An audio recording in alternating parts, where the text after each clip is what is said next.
In the realm of gender theory, one name often stands out: Dr. John Money. He was the pioneering sexologist whose theories on gender identity have had a profound impact on the world today. But behind his supposed science lie a dark and tragic story, an experiment that went horribly wrong and left a lasting scar on the lives involved. This is the story of David Reimer, the horrifying first experiment in gender science.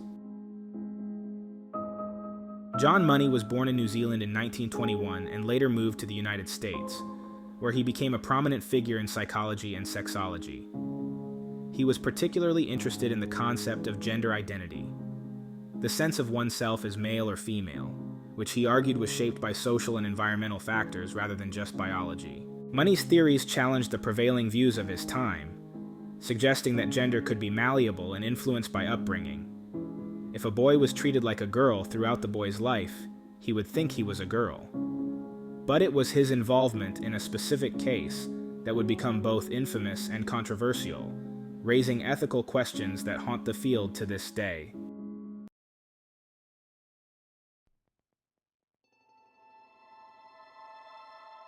In 1965, Janet and Ron Reimer gave birth to identical twin boys, Bruce and Brian. Tragedy struck when a botched circumcision left Bruce without a penis. Devastated and desperate, the Reimer family sought help, and it was Dr. Money who proposed a radical solution: to raise Bruce as a girl. At the age of 22 months, Reimer underwent an orchiectomy in which his testicles were surgically removed. He was reassigned to be raised as female, and his name changed from Bruce to Brenda. Money further recommended hormone treatment, to which the parents agreed. Money then recommended a surgical procedure to create an artificial vagina, which the parents refused. As years went by, Money would continue to follow up with Brenda and her progress as a female. For years, Dr. Money presented the case as a success. He published papers and gave lectures, claiming that Brenda was living happily as a girl. But behind the scenes, the reality was far from the optimistic picture Money painted. According to John Colapinto's biography of Brenda's life, Money forced the two to rehearse sexual acts. On at least one occasion, Money took a photograph of the two children performing these acts. Colapinto speculates that Money's rationale for his treatment of the children was his belief that childhood sexual rehearsal play, at thrusting movements and copulation, was important for a healthy adult gender identity. However, the experiment was even worse than that. Brenda struggled immensely with her identity.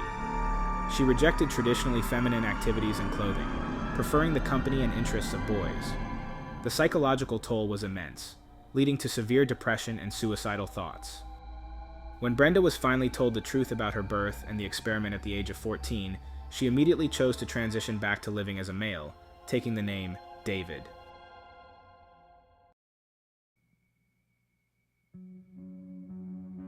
Despite the pain and turmoil of the brothers, for decades, Money reported on Reimer's progress as the John Joan case, describing apparently successful female gender development, and using this case to support the feasibility of sex reassignment and surgical reconstruction even in non-intersex cases.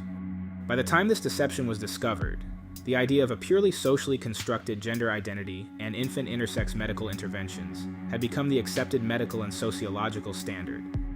David Reimer's case came to international attention in 1997 when he told his story to Milton Diamond, an academic sexologist, who persuaded Reimer to allow him to report the outcome in order to dissuade physicians from treating other infants similarly.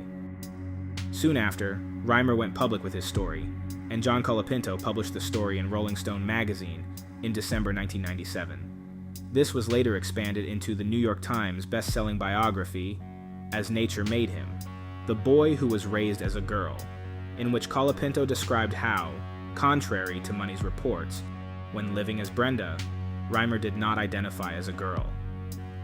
He was ostracized and bullied by peers, and neither dresses or female hormones made him feel female.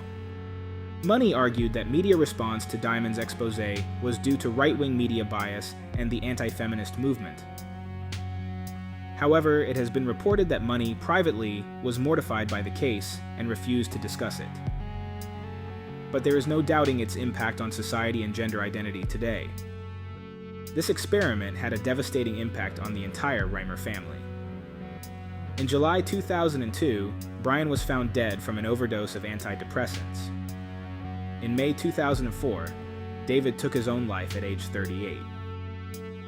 Money died on July 7, 2006, one day before his 85th birthday, in Towson, Maryland, of complications from Parkinson's disease. David Reimer's story is not just a chapter in the history of psychological research. It's a powerful reminder of the human cost of scientific overreach. Despite the tragedy of his story, David's life can still show others the strength of the human spirit and the importance of fighting for one's true identity. As David once said, "No matter what your external appearance, your true nature will come through."